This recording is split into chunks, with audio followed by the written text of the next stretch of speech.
Сәлем достар, сіздерге уәде еткендей бүгін Гүлдер құпиясы сериалында Нариннің рөлін сомдаған актриса Өзлем Джонкер туралы видео шығардым. Атақты Қыналқар телесериалын көпшілігіңіз көрген боларсыздар. Сондағы Назардың рөлін дәл осы Өзлем сомдаған екен. Егер сіздерді актрисаның өмірі мен шығармашылығы қызықтыратын болса, видеоны соңына дейін көріңіз. Каналға жазылмаған болсаңыз, қызыл батырманы бір түртіп, қоңырауды шертіп, лайк баса кетіңіз. Ал кеттік ендеше. Өзлем Джонкер 1973 жылы 1 шілдеде Түркияның Анкара қаласында дүниеге келген. Ол жоғары білімді Голландияда алған, сол жерде Тильбург университетін бітірген. Университеттен кейін Өзлем Түркияға оралып, модельдік агенттікке жұмысқа орналасады. 90-шы жылдардың аяғында фильм түсіру үшін әдемі актрисалар қажет болды.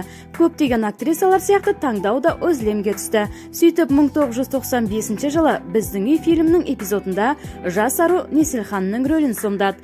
2002 жылдың қыркүйегінде ол таяу шығыста да жақсы танымалдылыққа ие болған бірнеше сыни фильмдерге түсті.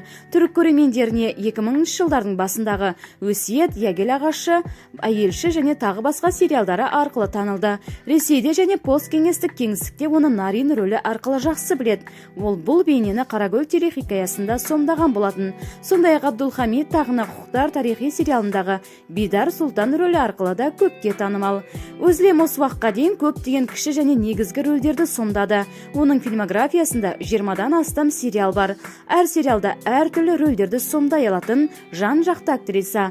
Ол ақш-та білім алған, Вашингтон университетінде 1 жыл және Аризона мемлекеттік университетінде 8 ай ағылшын тілін оқыды.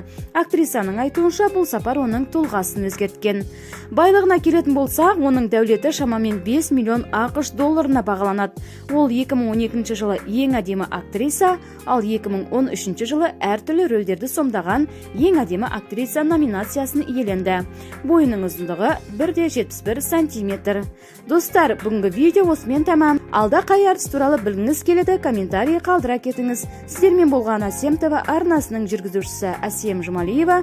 Келесі кездескенше еліміз аман, жұртымыз тыныш болғай.